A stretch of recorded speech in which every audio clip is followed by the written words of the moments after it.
బేటీ పడావో బేటీ బచావో అన్నాడు. ఇప్పుడు మోదీ వచ్చిన ఈ 10 ఏళ్ల కాలంలో గతంలో ఉన్న కాంగ్రెస్లో ఉన్నప్పుడు ఒకసారి స్టాటిస్టికల్గా తీసుకోవాలంటే తీసుకోవచ్చు. ఆ రిపోర్ట్ ప్రకారంగా మనం ఇచ్చింది కాదు ఇవి గణాంకాలు, కేంద్ర ప్రభుత్వం కేంద్రంలో ఉన్న అఫీషియల్గా ఇచ్చిన స్టాటిస్టిక్స్ దొరుకుతాయి నీకు. అప్పుడు ఎన్ని జరిగాయి రేపులు, ఇప్పుడు ఎన్ని జరిగాయి? మోదీ వచ్చినాక గవర్నమెంట్ వచ్చిన తర్వాత ఎవరికి న్యాయం జరిగింది చెప్పండి? ఒక మహిళలకి జరగలేదు. రైతులకు గిట్టుబాటు ధరలు ఇప్పించడంలో ఫెయిల్యూర్ అయిపోయాడు. రైల్వేస్ను అంత నాశనం చేసి కనీసం 60 ఇయర్స్ వాళ్ళకు సీనియర్ సిటిజన్స్ కూడా అవన్నీ బెనిఫిట్స్ తీసిపడేశాడు. జీఎస్టీ పెట్టాడు. జీఎస్టీ దేని మీద పెట్టాడు? చిన్నపిల్లలు తాగే పాల మీద, వాళ్ళు తినే ఫుడ్ మీద, మన అగ్రికల్చర్ ప్రోడక్ట్స్ మీద, అగ్రికల్చర్ మీద కూడా జీఎస్టీ. మరి వాడు రైతు మనకు అన్నం పెడుతున్న దేశం ఇది. ఆ వాటి విషయంలోనే ఎగ్జామ్షన్ ఇవ్వాలా? అది కూడా ఇవ్వలేదు. అంటే ఏంటి? ఈ దేశాన్ని, వ్యవసాయ యోగ్యమైన ఈ దేశాన్ని అదానీ అంబానీకి అమ్మేయాలి అని. ఎందుకంటే ఆయనకి పోర్టులు కట్టిస్తాడంట. రైల్వేలు ఎందుకు కావాలి మనకి? రైల్వేలను తీసేసి రైల్వే స్థానాలు పెంచాలి కదా. అవి ప్రజలకు మంచి పని చేస్తాయి. పేదవాడికి దేశం ప్రపంచంలోనే పెద్ద ఉనికి మనకు, ఏషియాలోనే నంబర్ 1 మన రైల్వేది సర్వీసెస్. అలాంటి దాన్ని తీసి ఒక 5-6 డబ్బాలు పెట్టి వందే భారత్ అని పెట్టాడు. అంటే దానికంటే గొప్పదా ఇది? సో ఇలాంటివన్నీ నేను మైండ్ గేమ్తో గేమ్ ఆడుతూ ఎంతసేపు ఇన్ఫ్రాస్ట్రక్చర్. ఎవరికి కావాలని ఇన్ఫ్రాస్ట్రక్చర్? పేదోడికి ఏం కావాలి? ఉద్యోగం కావాలి, కడుపు నుండి నీడ కావాలి, తిండి కావాలా, యూత్కి ఎంప్లాయ్మెంట్ డైవర్షన్ కాకుండా వాళ్ళని కాపాడాలా, వాళ్ళకి స్కిల్ డెవలప్మెంట్లో వాళ్ళకి ఎన్నో ట్రైనింగ్లు ఇవ్వాలా, ఉద్యోగాలు ఇవ్వాలా, వాళ్ళకు రైతు గిట్టుబాటు ధర కల్పించాలి, వాళ్ళకి రైతులు అన్నమో రామచంద్రాన్ని వాళ్ళకి సబ్సిడీలను ఎత్తేసి వాళ్ళని మన్మోహన్ సింగ్ గారు ఎన్ని సంస్కరణలు చేశారు. అంటే మళ్ళీ గెలిపించుకుంటున్నారంటే ప్రజలు వాళ్ళు గెలిపించుకోవట్లేదు. అంటే ప్రజలు చేయకపోతేనే రాష్ట్రాల్లో కావచ్చు, ఢిల్లీ ఎన్నికల్లో కూడా బీజేపీ. అదే నేను చెప్తున్నా, మనం ఓట్లు వేయకుండా వాళ్ళు వేసేసుకుంటున్నారు శుభ్రంగా. ఈవీఎంల మాయ తల్లి. ఇప్పుడు నేను ఎగ్జాంపుల్ చెప్తాను. అంటే ఇప్పుడు ఈవీఎం చేసే గెలిచారంటారు 100%. ఇప్పుడు నేను చెప్తున్నాను, ఈవీఎంలు పక్కన పెట్టమనండి, దమ్ము ఉంటే పెట్టి ఎలక్షన్స్లో వెళ్ళమనండి మోదీ. అసలు దాని గురించి మాట్లాడు, ఒక్క ప్రెస్లో మాట్లాడరు, దీనికి సమాధానం చెప్పడు. ఏదైతే మణిపూర్ అంతా కాలిపోతా ఉంటే మహిళల గురించి ప్రెస్ మీట్ పెట్టాడా? పెట్టాడు. ఎన్ని ఇంటర్నేషనల్ టూర్లు తిరుగుతూ ఉంటాడు. అక్కడనేమో విదేశాల పోయిన ముస్లింలు సౌదీ రాజులను పోయి కలిసేసి హగ్ చేసుకొని వాళ్ళతో దోస్తాన్ని చేసుకొని వస్తాడు. ఇక్కడున్న మైనారిటీల మీద కక్ష కడతాడు. అంటే వాళ్ళు ఉండకూడదు ఇక్కడ. నువ్వెవడు? నువ్వు పుట్టుక నుంచి వచ్చావా? ఇక్కడ స్వాతంత్రం తెచ్చిన పార్టీ కాంగ్రెస్ పార్టీ. ఈరోజు ఇక్కడ వరకు ప్రశాంత వాతావరణంలో బతుకుతున్నామంటే ఈరోజు కాంగ్రెసే. అన్ని కులాలు, అన్ని ఏకత్వంలో భిన్నత్వాన్ని మేము కలిసి ఉన్న మమ్మల్ని ఈరోజు వాడు దొంగ, వీడు నన్ను చంపేస్తాడు, ఈ మతం వాడిని వీడిని నమ్మొద్దు, వీడు ఉగ్రవాది, వీడు అది అని చెప్పి నువ్వు ఇంకా ఎన్ని రోజులు ఇలా బతుకుతావు నువ్వు? కానీ అటువంటి భావనలు మాలో లేవు అని బీజేపీ చెప్తుంది కదా. కేవలం ప్రతిపక్షాలు మా మీద ఇన్ని రోజులు ప్రతిపక్షాలు లేవా? ఇన్ని రోజులు మతాన్ని ఒక ఆయుధంగా వాడుకుంటున్నాయి. బాబు ఇంతవరకు ఎన్ని మతాలు ఉన్నాయి? ఏ ముస్లిం వాళ్ళు మన మీద అటాకులు చేస్తాడో? ముస్లిం రాజులు పరిపాలించిన దేశమైనా రాష్ట్రమైనా మనది తెలంగాణలో పర్టికులర్ చరిత్రలో ఉన్న మంచి చెడు రెండూ చూసాం మనం. కానీ మనం ఎవరిని ద్వేషించడం లేదు కదా. ఎక్కడో ఉన్న వాళ్ళు వచ్చి కూడా ఈరోజు తెలుగు రాష్ట్రాలు బతుకుతున్నారే, భారతదేశంలో బతుకుతున్నారే. ఒక పార్సీ వాళ్ళు బతుకుతున్నారు, ఒక మంగోలియన్స్ వచ్చి బతుకుతున్నారు, అన్ని దేశాల నుంచి వచ్చి ఇది చాలా మంచి దేశం ఇది అనుకొని అన్ని ప్రాంతాలు ఒక మంచి మెసేజ్ ఉండి దాన్ని తీసుకొని వస్తున్నాను. నువ్వు ఈరోజు విపత్తుల దేశంగా చేసి పడేసావా? ఇప్పుడు నీకు కావాల్సింది ఏంటి? ఎంతసేపు అది అంటారు చూడండి, చావుదు ఎప్పుడు వస్తే డప్పు కొడదామనేవాడు పుట్టేవాడు ఎలా చూస్తాడో అలా ఒక చావును ఎదురు చూడడం, ప్రజల చావుని దాన్ని చూపించి దాన్ని బూచిగా కాంగ్రెస్ చేసింది. ఒరే బాబు, కాంగ్రెస్ నీకంటే ఎక్కువ సంవత్సరాలు పరిపాలించింది, అది మర్చిపోతున్నాం అనుకో, గుర్తు చేస్తున్నాం మేము. మరి ఏ రోజు కూడా ఇంత దారిద్ర్యాన్ని మేము చూడలేదు, ఇంత దరిద్రమైన పరిస్థితులు ఎవడు ఎదుర్కోలేదు. ప్రతి వాళ్ళు భయపడుతున్నామే, ఎప్పుడు ఏమవుతుందో. ఏ పిల్ల 6 ఏళ్ల పిల్లల దగ్గర నుంచి కూడా రేపులు అవుతున్నాయి. సో ఎవరిలో కూడా భద్రత లేదంటారు? అస్సలేదు. ఈ మోదీ ప్రభుత్వము, ఈ బీజేపీ ప్రభుత్వం పోనంత వరకు ఇంకా 4 సంవత్సరాలు నేను చెప్తున్న పుష్పలీల జోస్యం ఎవరో నేను ప్రిడిక్ట్ చేసి చెప్పట్లేదమ్మా. ఈరోజు డేట్ టైం రాసుకోండి. పుష్పలీల చెప్పింది 100%. అమ్మ, నేను దళిత బిడ్డను, ఒక అమ్మను. ఈ దేశంలో నా బిడ్డను పంపించాలన్నా, నా మనవరాలను పంపించాలన్నా నేను భయపడి బతుకుతున్నాను. ఈ పరిస్థితుల్లో ఒక 60 ఏళ్ల ముసలిదామెను కూడా బయటకు పంపించాలంటే ఎవడు కామోద్రికంతో ఏం చేస్తున్నాడో అర్థం కావట్లేదు. ఈరోజు నువ్వు సినిమాల పేర్లతో కూడా తీసావు. మొన్న ఏదో పిక్చర్ తీశాడు, చావా అంటారా, చావానా ఏదో తీశాడు కదా. ఇప్పుడు అలాంటి పిక్చర్స్ తీసి ముస్లింల మీదనే అది మొత్తం డెడ్ అగెనిస్ట్గా తీసేశాడు. అంటే ముస్లింలు ఆయన చంపేసిన విధానాన్ని కానీ జరిగిండొచ్చిరా బాబు, ఆ చరిత్ర ఇప్పుడు పోయింది. ఆ చరిత్రను ఎవరు గుర్తుపెట్టుకుంటున్నారు? క్షమించే తత్వం ఉన్న భారతదేశంలో అన్నిటిని క్షమిస్తున్నాం. ఈవెన్ దో రాహుల్ గాంధీ గారి ఫ్యామిలీని, వాళ్ళ నాన్నని చంపిన ఆ శోభ, అలాంటి చార్లెస్ వాళ్ళని, వాళ్ళ వాళ్ళ నాన్నని చంపిన, వాళ్ళ నానమ్మలు చంపిన వాళ్ళని అందరూ క్షమించింది ఆ ఫ్యామిలీ. ఆ పార్టీ కూడా అందరినీ ఓన్ చేసుకుంటుంది. ఎవరి శత్రువులు లేరు, మనకు అందరూ మనవాళ్లే, తెలుసో తెలియక చేశారా అనే తత్వంలో మనం ఉన్నామి. నువ్వేమో మంట పెట్టేసి కాళ్ళబెట్టేసి నువ్వు మాత్రం ఫ్లైట్ ఎక్కి డింగ్ అని పోతావు. నెలలో ఎన్నిసార్లు ఫ్లైట్ ఎక్కుతాడో చూడు ఇంటర్నేషనల్. అంటే సినిమాలతో రాజకీయం చేస్తున్నారంట. 100% అందులో కూడా పాత్ర ఉంది. ఇప్పుడు సినిమాలన్నీ అవే. రేపొద్దున అసలు అందులో చారిత్రక వాస్తవాలు లేని సినిమాలు ఒక మతాన్ని ఎక్స్పోజ్ చేసి చూపించి వీళ్ళు విలన్లు అని ఆ మతాన్ని హైలైట్ చేసి అట్లా అంటే, మరి ఇప్పుడు మనం హిందువులను ముస్లిమ్స్ రాజులు పెళ్ళిళ్ళు చేసుకున్నారు. మన అమ్మాయిలు పోయి ముస్లిం రాజులను పెళ్లి చేసుకున్న కల్చర్ లేదా? ఒక రాజస్థానీ మహిళ ఒక ముస్లింని చేసుకున్నది లేదా?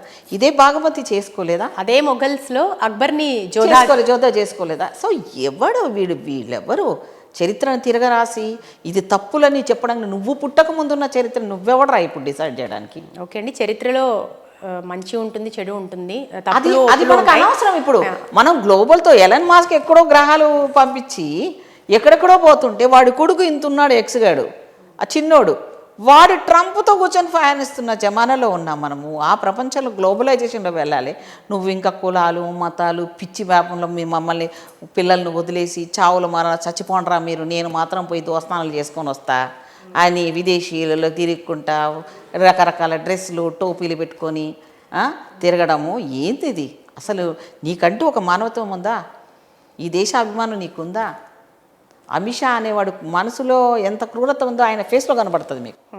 అసలు ఒకసారి చూడండి పార్లమెంట్లో ఎట్లా చూస్తుంటాడు మనిషిని. అరే నువ్వు నన్ను అన్నావు కదరా, నీ సంగతి చూస్తాను అన్నట్టు ఉంటుంది ఆయన చూపు. అంటే మీరు అంటే బట్టి మీరు మనస్తత్వాన్ని కూడా చెప్పగలుగుతారా? 2 రకాల విలన్లు ఉంటాడు. ఒకడేమో నేను వేసేస్తాను రా అంటారు, రాయలసీమ టైప్ ఉన్నారు. ఇప్పుడు మన సినిమాలోనే చూస్తాం, నిజంగా ఉంది, కొంతవరకు ఉంది ఇప్పుడు, కానీ అంత లేవు ఇప్పుడు. వాళ్ళు కూడా ఫేస్లోనే కండక్షన్ పడుతుంది ఆయనది, ఉలికి పడుతుంది. కొంతమంది ఎలా ఉంటారంటే చంపెట్టుకుంటారు, నవ్వుతారు, సరేలే చేస్తారు తర్వాత చూసుకుంటాను, అలా ఉంటారు రాజకీయంగా. ఈయన ఏది కనబడనీయకుండా శుభ్రంగా ఇక్కడ పెట్టమని చెప్పేస్తే కొంతమంది దుష్టశక్తిని తయారు చేసి వదిలేస్తాడు. ఫ్లైట్ ఎక్కుతాడు, 15 రోజులు అక్కడ 15 రోజులు ఇక్కడ. వెళ్ళేటప్పుడు ట్రిమ్గా ఏదైనా అదేమంటాడు, ఏదో సినిమాలలో క్యారెక్టర్ లాగా తయారైపోతాడు. చాలా పాష్ లెవెల్లో డ్రెస్సులు వేసుకొని, అన్ని కల్చర్ల డ్రెస్సులు వేసుకొని ఫ్లైట్ వెళ్ళేటప్పుడు టకటకటక ఎక్కుతుంటాడు. దిగేటప్పుడు ఇంత గడ్డం పెంచుకొని ఇట్లా నీరసంగా వస్తాడు. అంటే నువ్వు ప్రధానమంత్రి విదేశాలక ఈ దేశానక? ఈ దేశ ఓట్లు వేయించుకున్న నువ్వు, ఈ దేశ ప్రజలకు జవాబుదారీ ఉండాల్సిన నువ్వు ఇక్కడ అల్లకల్లోలమవుతుంటే మణిపూర్లో పోయి మాట్లాడవు, ఆ మహిళల గురించి మాట్లాడవు. ఎందుకంటే నీకు బిడ్డ లేరు, నీకు ఫ్యామిలీ లేదు, ఫ్యామిలీ వాల్యూస్ తెలియనోడు, హిందూతత్వం గురించి మాట్లాడే నైతిక అర్హత నీకు లేదు. 2, మతాన్ని ముందుకు పెట్టుకొని రాజకీయం చేయాలంటే అది ఎన్నో రోజులు కుదరదు. అలాగే దేవుళ్ళను ముందుకు పెట్టుకుంటే అంటే నీ మొహం వాచేటట్టు చెంపదెబ్బ కొట్టాడు దేవుడు. అయోధ్య రిజల్ట్, వారణాసి రిజల్ట్స్ చూసాను. సో ఇలాంటి ఇంకా జనాలు గమనించాలి. ఇప్పుడు ఈవీఎంలని ప్రూవ్ చేశారు ఇవి తప్పు, ఇంకో ఇట్లా మ్యానిపులేట్ చెయ్యొచ్చు అని కోర్టు ముందు పెట్టిన దాన్ని కూడా బయటకు రానియకుండా తొక్కేస్తున్నారు. మీకు జడ్జి కావాలంటే మీరు సుప్రీంకోర్టుకి వెళ్ళండి, ఎన్నాళ్ళ నుంచి పెండింగ్ ఉంది, దాని మీద కేసు నడుస్తూనే ఉంది స్టిల్ ఇప్పటికీ. ఎంతోమంది చాలా చాలా గొప్పవాళ్ళు ఇంటలెక్చువల్స్ అది అసలు తీసేయమని పెడుతున్నాం. ఇప్పుడు ఫస్ట్ బాక్స్ తీసుకొని వస్తున్నప్పుడు మనకి ఏదైతే నోట్ చేసుకుంటారో మధ్యలో టెక్నికల్ ప్రాబ్లమ్స్ చూపిస్తారు, ఎర్రర్ అయిందని తీసిపోతాడు. ఆ ఎర్రర్ అయి తీసుకుపోయిన దాంట్లోనే గొట్టాలు జరిగిపోతాయి. నువ్వు లాస్ట్ అసలు మనకు వద్దు అంటున్నావు. అసలు అక్కడ ఈ సిస్టమ్ ఏ ఫారెన్లో కూడా లేవే. అమెరికా లాంటి దేశంలోనే ఈవీఎంలు వాడట్లేదే. బ్యాలెట్ వాడుతున్నప్పుడు నువ్వు వాడికంటే పెద్ద తోపులా? ప్రజాస్వామ్యాన్ని వాడు మంచి రెస్పెక్ట్ ఇచ్చాడు. వాడు ఏం చేస్తాడో వాళ్ళ డిస్కషన్స్లో చెప్తారు, ప్రజలను చైతన్యం చేస్తాడు, ప్రతి రాష్ట్రంలో తిరుగుతారు. నా ప్రయారిటీ ఇది, అపోజిషన్ వాడు ప్రయారిటీ చెప్తాడు. తో ప్రజల్ని వాడు మొత్తం చెప్తాడు. బడ్జెట్ ఏంటి, ఎట్లా రిసోర్సెస్ క్రియేట్ చేస్తావు, అన్నీ ఫ్రీ అంటే వేసే పిచ్చి జనాలు ఇక్కడ ఉన్నట్టుగా అక్కడ ఉండరు అమెరికాలో. వాడు ప్రతి దగ్గర దాదాపు 1 సంవత్సరం కాలం వరకు అనుకుంటా, నేను అనుకుంటా వాళ్ళు క్యాంపెయినింగ్ చేస్తారు ప్రతి దగ్గర. కొన్ని ఇప్పుడు టెక్సాస్ వెళ్ళారనుకోండి, టెక్సాస్లో కొన్ని మెయిన్ దాంట్లో పాయింట్స్ పెట్టుకుని అక్కడ అపోజిషన్స్ 2 పార్టీస్ ఉంటాయి. ఇక్కడలాగా 190 పార్టీలు ఉండవు. ఈరోజు పుట్టింది మళ్ళీ రేపు ఒక కొత్త పార్టీ పుడుతుంది మన దగ్గర. దీని మీద కంట్రోల్ వ్యవస్థ లేదు. అలాగే మన రాజ్యాంగం కూడా దృఢ స్ట్రాంగ్ కాదు. బ్రిటిష్ రాజ్యాంగం చాలా స్ట్రాంగ్ అయింది. ఒకసారి రాశారంటే ఇంకా దాన్ని మార్చడానికి వీల్లేదు. కానీ మనదేంటి ఎన్నిసార్లన్నా దాన్ని పొడిచి అమెండ్మెంట్ ఎన్నిసార్లన్నా చేసుకోవచ్చు. సో మెజారిటీ గవర్నమెంట్లు ఎప్పుడైతే వస్తూ ఉంటాయో వీటిని కిల్ చేసి ఈ రాజ్యాంగాన్ని నాశనం పట్టిస్తున్నారు. అంటే రాజ్యాంగం అంబేద్కర్ కాలాన్ని మొత్తం స్మాష్ చేసి నేను నన్ను ఒక రోజైతే ఏదో నేను దాంట్లో చూశాను, నేనే దేవుణ్ణి అన్నాడు మోదీ. నాది దేవుడి జన్మ అన్నాడు. అసలు నాకు నవ్వాలో ఏడవాలో తెలియదు. మరి నువ్వు దేవుడు అయితే ఎందుకు నాయనా ప్రజాస్వామ్యంలో పోటీ చేస్తున్నావు? ఇలా అనేసి మాయ చేసేస్తే ఇండియా మొత్తం మంచిగా అయిపోతుంది కదా. ఇవన్నీ ఎందుకు మనకి డెవలప్మెంట్లు, ఇంత ఖర్చులు ఎందుకు? మరి నువ్వు అంత చేసేటోడు అయితే ఆ రోజు అబ్దుల్ కలాం గారి భిక్షతోటి ఈరోజు మనం ఎక్కడ శాటిలైట్లు ఎక్కడెక్కడో విశ్వంలో మనం ఈరోజు టాపర్స్ అయిపోయాము. ఒకే రోజు 140 పైకి పంపించే నాలెడ్జ్ మనం ఈరోజు ఇతర దేశాల వాళ్ళందరూ వచ్చి మీ దగ్గర ఉన్నది మమ్మల్ని తయారు చేసి ఇవ్వండి అని చెప్పి వాళ్ళు చెప్తున్నదాన్ని మరి ఎంత గొప్ప వాళ్ళం అనుకోవాలి. మన దగ్గర అన్నీ ఉన్నాయి. మ్యాన్ పవర్ ఉంది, టెక్నికల్ పవర్ ఉంది. ఈరోజు ఏ దేశానైనా కంట్రోల్ చేసుకునే మన పిల్లలు చార్మింగ్నెస్ ఉంది. వాళ్ళు టాలెంటెడ్ ఉన్నారు, వెరీ టాలెంటెడ్ ఉన్నారు మన పిల్లలు ఎక్కడ తక్కువ లేరు. జీనియస్లు, పేషెన్సీ చాలా మన పిల్లలకి. ఈరోజు అమెరికాలో కష్టపడి పనిచేస్తున్న పిల్లలంతా 80% మన పిల్లలే, మన సంతతి. సో ఈవీఎంలకు సంబంధించి అయితే పెద్ద చర్చ జరగాల్సిన అవసరం ఉంది. అలాగే మీరు బీజేపీకి సంబంధించి మీరు చాలా మీ అబ్జర్వేషన్స్ చాలా ఉన్నట్టున్నాయి. అయితే ప్రజలు గమనిస్తున్నారు, గవర్నమెంట్ గమనించట్లేదు. పార్టీల గురించి కావచ్చు, సెంట్రల్ గవర్నమెంట్ అయినా స్టేట్ గవర్నమెంట్ అయినా అన్ని రకాలుగా ప్రజలు ఒక అబ్జర్వేషన్ ఉంది. డెఫినెట్గా మనం బ్యాక్ టు ద పాయింట్ ఒకసారి మనం ఈ రిజర్వేషన్లకు సంబంధించి వస్తే, రిజర్వేషన్ల గురించి ఎప్పుడు చర్చ జరిగినా కూడా కొంతమంది రిజర్వేషన్లు అవసరం లేదంటారు, కొంతమంది కావాలంటారు, కొన్ని విషయాల్లో పరిమితులకు లోబడి అంటారు, కొంతమంది రాజ్యాంగంలో అసలు ఈ క్లాజెస్ లేవని అంటుంటారు. మొత్తం మీద భిన్న వాదనలు వినిపిస్తున్నాయి. అయితే ఒక్కటండి, ఇప్పుడు ఏ రిజర్వేషన్ అయినా కూడా వెనుకబడిన సామాజిక వర్గాల జీవన స్థితిగతుల్ని మార్చగలవా? పాయింట్ 1 ఒక నిమిషం ఆపండి. మీరు రిజర్వేషన్ అనేది ఎందుకు వచ్చింది తెలియని వాళ్ళు చాలా మంది ఉన్నారు. మా దౌర్భాగ్యం ఇది. ఒరే మేము అన్టచబిలిటీ ఉన్నవాళ్ళం రా. అన్టచబిలిటీ అంటే తెలుసా మీకు? ఒక మనిషి నీళ్లు తాగడానికి వీలేదు. ఇప్పటికీ 2 గ్లాసుల వ్యవస్థ చేవలలో ఉంది, మొయినాబాద్లో ఉంది. ఇప్పుడు కూడా ఎస్సీలు హోటల్కి పోతే వరే అక్కడోడు కదా ఆ గ్లాసులు ఇట్లా అంటాడు. ఆ 2 గ్లాసులు వేరే ఉంటాయి. ఇప్పుడు కూడా ఉంది ఇదే సబితా ఇందర్ రెడ్డి నియోజకవర్గంలో. ఇన్ని సంవత్సరాల తర్వాత కూడా నీకు అన్టచబిలిటీ ఉంది. అంతేకాకుండా మాకు చారిత్రకంగా చూస్తే చర్మకారం మా వృత్తి. అంటే చర్మాన్ని వృత్తిపరంగా మమ్మల్ని అన్టచబిలిటీగా బిహేవ్ చేశారు. అలాగే ఈరోజు ఈ మాలిన్యాలను తీసేవాళ్ళు కానీ, మురికిని తీసేవాళ్ళు కానీ, డ్రైనేజ్ వ్యవస్థలో పనిచేసేవాళ్ళు కానీ, మోరీలు క్లీన్ చేసుకుంటూ డ్రైనేజీలో పడి చచ్చిపోయే వాళ్ళు కూడా మా వాళ్ళే. మేము లేకపోతే ఆ మురికిని మీరే కడుక్కొని తాగండి. మరి మాకు అది అన్టచబిలిటీ ఉంది. అది లేనివాడు ఇది అవసరమా అని అనేవాడు వచ్చి రారా నువ్వు ఆ పని చేయి, ఛాలెంజ్ చెప్తున్నాను. ఇదే పైకానాలు గడుగు బయటకు వచ్చి అదే డ్రైనేజీలో దిగు, నువ్వు రిజర్వేషన్ వద్దన్న వాళ్ళంతా ఆ డ్రైనేజీలో దిగండి రా, కడగండి, నా పిల్లలు గడిగి చచ్చిపోతున్నారు అలా. ఇదే పైకానాలు నువ్వు పండుకోండి, నువ్వు చేసిందంతా ఉంది కదా, నీ ఇంట్లో అట్లే పెట్టుకోండి. ఎవరిని మున్సిపల్లో పనిచేసే వాళ్ళంతా మావాళ్లే కదా. మరి ఈ తేడాలో మేము చచ్చిపోతున్నాం ఇప్పటికి కూడా. వీళ్ళు మురికి పని చేసేవాళ్ళు అంటే వృత్తిని బట్టా మాకు చెప్పావు. ఈరోజు మేము తినట్లేదు, ఎంతోమంది నాన్ వెజ్ వదిలేసాం, మా పిల్లలు తినట్లేదు ఇప్పటికీ. మేము బ్రాహ్మణుల కంటే ఎక్కువ అయిపోయినాం. అసలు మమ్మల్ని వద్దన్న వాళ్ళు బ్రాహ్మణులు ఎంతోమంది విదేశాల్లో పోయి మటన్లు, చికెన్లు, బీఫ్లు తింటున్నారు. మరి వాళ్ళని ఏమంటాం? ద్రోహులనమా? కుల వ్యవస్థలో ఉన్న వృత్తి ప్రవృత్తి వేరు. నువ్వు వృత్తిని పట్టుకొని కులాన్ని నిర్ణయించేటప్పుడు మనుధర్మ సిద్ధాంతాన్ని దాన్ని నువ్వెవడు రా డిసైడ్ చేయడానికి? నువ్వు పెట్టిన ఇవన్నీ నీ రక్తంలో అదే రక్తము, నేను అది. ఇప్పుడు నేను పీల్చుకున్న గాలి అది నీకు అన్టచబిలిటీ అయిందంటే మానేసుకో, ముక్కు కట్టేసుకో. ఇప్పుడు నువ్వు పిలిచేది అదే గాలి, నేను పిలిచేది అదే. మరి పుష్పలీల పీల్చిన ఒక గాలి నువ్వు ఇక్కడ ఒక బ్రాహ్మణో ఇంకొకరు ఇంకెవరో కూర్చొని ఉన్నారనుకో, మరి నేను పీల్చింది ఆమె పీల్చుకోకూడదు కదా. అది కూడా మరి అన్టచబిలిటీ కదా. ఎక్కడ ఉన్నారో ఆ పిచ్చి నా కొడుకులు, వీళ్ళకి బాగా బుర్రలు ఎక్కువ ఇదైపోయి ఈ కొంతమంది ఈ వ్యవస్థల్లో ఇలా కుళ్ళును చేర్చేశారు, అలా తయారు చేసేసారు. అంటే గాలి మలినమైపోతుందా? గాలి నువ్వు ఇచ్చావా, నీ అయ్యి ఇచ్చాడా? అంతే కదా. ఏ పార్టీ వాడు ఇచ్చాడా? పంచభూతాలు అనేవి సూర్యుడు ఎవరైనా కొనుక్కొచ్చాడా? అందరి మీద నీకెంత రైట్ ఉందో? సూర్యకిరణాలు అందరి మీద పడ్డాయి కదా. దీనికోసం ఉద్యమాలు జరిగినాయి తల్లి. అంబేద్కర్ కానీ ఇలా మహనీయులు మా వాళ్ళు ఇంత కాంశీరామ్ గారు బీసీల కోసం కష్టపడ్డాడు. మా పాపులేషన్ ఇంత, మా సీట్లు ఇంత కావాలనే మహానుభావుడు తన జీవితాన్ని త్యాగం చేసిండు ఆయన. అర్థమవుతుందా? ఈరోజు జ్యోతిబాయి పూలే, సావిత్రిబాయి పూలే, ఆ తల్లే లేకపోయినట్టు ఈరోజు మనం చదువుకోకపోతుంటే, ఆమె మీద చదివియాలని చెప్పి నేను ఆ విలేజెస్ అన్నీ తిరిగి వచ్చా. కాంశీరామ్ ఇంటికి మొన్న వెళ్ళేసి వచ్చా. జ్యోతిబాయి పూలే గారు, సావిత్రి గారు ఇంటికి పోయి నేను మొన్న పోయి చూసి వచ్చా. ఎందుకంటే అసలు ఆ మహనీయులను చూడకుండానే మేము లీడర్లు అంటారు ఇక్కడ. అసలు నిజమైన వాస్తవాలు తెలియదు చాలామందికి.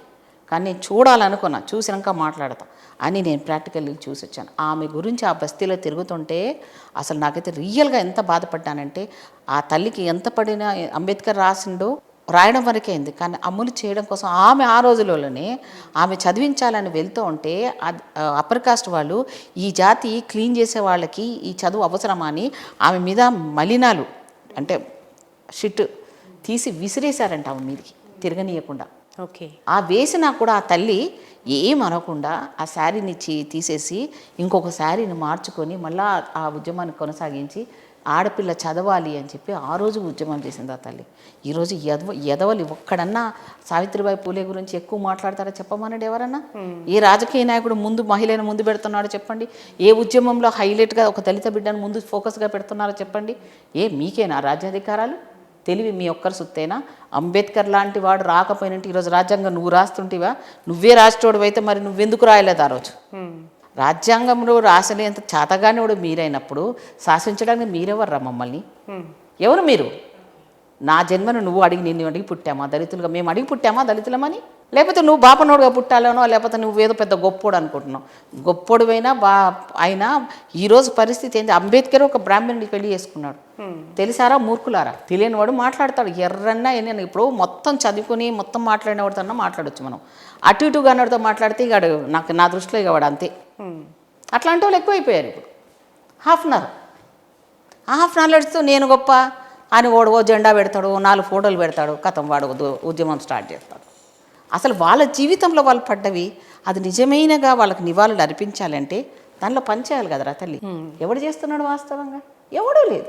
నాలాంటిది ఒకరు చెప్పిందంటే, అక్క ఏంటో పని లేదక్క నీకు, ఎందుకక్క ఇవన్నీ చెప్తావు అంటారు నన్ను. కానీ నాలాంటి చెప్తూనే ఉంటుంది.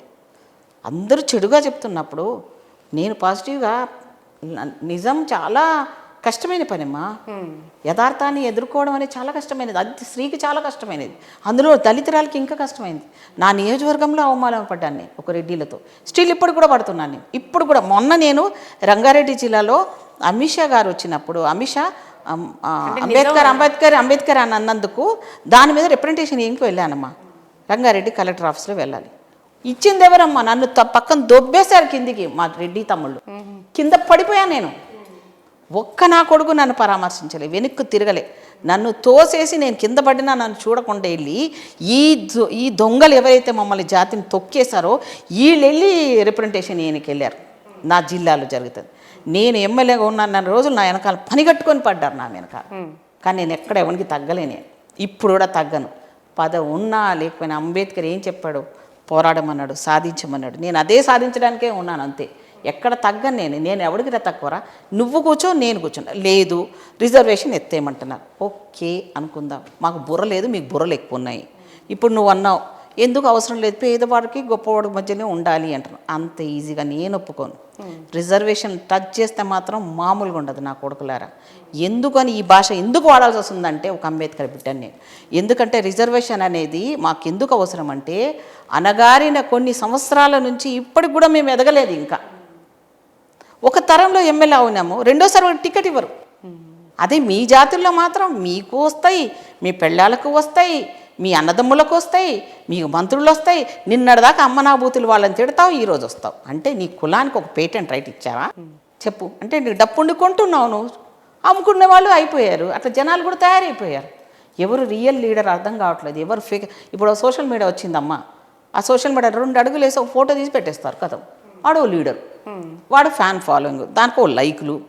ఆడేం లీడర్ నా దృష్టిలో? సోషల్ మీడియా అనేది ఒక ఫేక్. దాన్ని మంచికి వాడచ్చు, చెడుకు వాడచ్చు. ఆ సోషల్ మీడియాని పాజిటివ్గా ఒక అన్యాయం జరుగుతున్న వాళ్ళు నిజమైన వాస్తవాలను చూపించే మీడియా ఛానల్స్ కావాలి, ప్రజాస్వామ్యాన్ని కాపాడే వాళ్ళు కావాలి. ఈరోజు ఏడు జరుగుతుంది మొత్తం ఒక అమ్మాయి చనిపోతే సపోజ్ అనుకుందాం, అమ్మాయి లవ్ కేసులో చనిపోయిందని న్యూస్ వస్తుంది. కానీ తర్వాత మనం అనుకుంటాం ఆ రోజు అదే న్యూస్ అన్ని ఛానల్, మనమేమో అనుకుంటాం అయ్యో ఆడపిల్ల కదా పాపం చనిపోయింది కదా అని ఆ తల్లిదండ్రుల బాధ అర్థం చేసుకొని ఒక తల్లిగా ఒక స్త్రీగా మనం బాధపడుతుంటామా? రెండో రోజు ఆ అమ్మాయి ఆత్మహత్య ఎందుకు చేసుకుందంటే ఈ అమ్మాయి క్యారెక్టర్ కాదని చూపించేస్తాయి. ఎటు తిరిగి మళ్ళీ స్త్రీని మీదకు తోసేయడం, స్త్రీ క్యారెక్టర్ని స్పాయిల్ చేయడం. అంటే ఇక్కడ మనుతో పాటు మను సిద్ధాంతంతో పాటు పితృస్వామిక వ్యవస్థ, అంటే మగవాడి డామినేషన్. అంటే ఏదైనా నేనే ఉండాలి, నువ్వు ఒకవేళ పదవిలో కూర్చున్నా నేను చెప్పినట్టు నువ్వు వినాలి, నువ్వు అడ కూర్చుంటే సర్పంచ్ కూర్చో మాట్లాడద్దు, సంతకం నేను పెడితే మన కాడ పెట్టు అని మొగరాయిలు వెనకాలే ఉన్నారు. ఇంకా మహాతల్లి కళ్ళు తిరిగి సహజంగా మంది పితృస్వామిక వ్యవస్థే కాబట్టి ఆ పరిస్థితి అది పోవాలి. అది పోయింది కూడా, ఇప్పటివరకు చాలా పోయింది. ఒకప్పుడు మగవాడు ఉద్యోగం పురుష లక్షణం అన్నావు, మొగుడికి ఉద్యోగాలు రావట్లే, ఆడపిల్లలు ఉద్యోగాలు ఎక్కువ చేస్తున్నారు, వాడికంటే ఈ అమ్మాయిలు ఎక్కువ సంపాదిస్తున్నారు, ఎంత లక్షలు సంపాదిస్తున్నారు. మరి వాడికి ఉద్యోగమే లేదు, వాడి చదువు లేదు, ఒక కులమని ఒకడు పెట్టుకొని పెద్ద బీకాలు పోతున్నాడు ఒకడు, ఇంకోడేమో అసలు ఏమి పని పాట చేయడు కానీ అయ్యే ఆస్తిని చూపించుకొని పెళ్ళం కావాలని వస్తున్నాడు. అమ్మాయిలు రిజెక్ట్ చేస్తున్నారు ముఖం మీదే, బాబు మాకు పెళ్ళి అనేది ఇంపార్టెంట్ ఏం కాదు నాయనా, నేను వచ్చి నిన్ను మేపడం ఎందుకు, నా సంపాదన నా తల్లిదండ్రుల విద్య నా దగ్గర ఉంది, బతకగల ధైర్యం నాకు వచ్చింది, నన్ను నేను ప్రొటెక్ట్ చేసుకోగలను, నాకు అవసరం లేదు. ఓకే, ఇలాంటి ఏమైనా జరిగినా కూడా న్యాయ వ్యవస్థ పోరాడే శక్తికి ఎంతోమంది విజయాలు సాధించారు.